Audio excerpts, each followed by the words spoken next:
Setting goals is one of the most successful ways in accomplishing your dreams.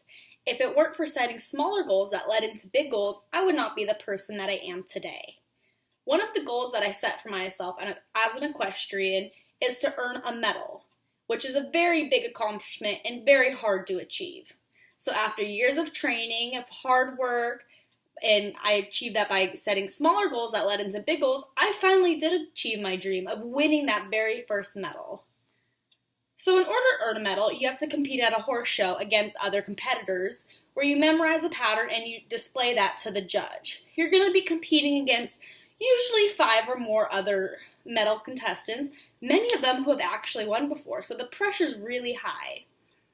They judge you on equitation, which is based off of how you are as a rider, how quiet your legs are, how still your hands are, basically how effortless you can make it look.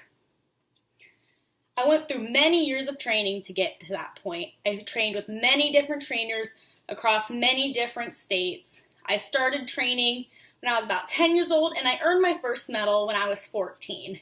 I spent an average of 2 to 3 times a week training, anywhere from 2 to 3 hours a day. If you multiply that to 4 years, that is many, many, many hours of training that I put into invest into that medal. This one proved to me that all my hard work and all these goals that I set really paid off.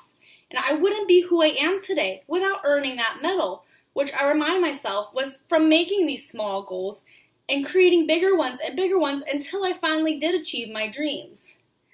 I finally realized that my idols were now my rivals, and that is a great feeling.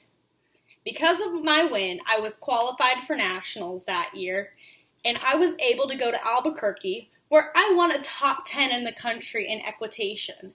Without that medal, I may not have been given that opportunity to compete that year. Not only was winning this medal a huge personal accomplishment for me, but it also proved to my peers that your hard work can finally pay off. To all the younger kids in my barn who were looking up to me as a rider, I showed them that if I can do it, they can do it. And pretty soon, they started following in my footsteps. I got to start teaching them what I know, and I helped a couple of them win their first medals as well. This was a very significant win in my life, which is why I chose the medal to be my artifact. And it just goes to show you that no matter how big the goal is, through hard work and dedication, you can achieve anything. It showed me that I am capable of being more than just a middle-of-the-pack rider, but I am indeed good enough to win. When I first set this goal, I thought it was super unrealistic, but I'm glad that I proved myself wrong.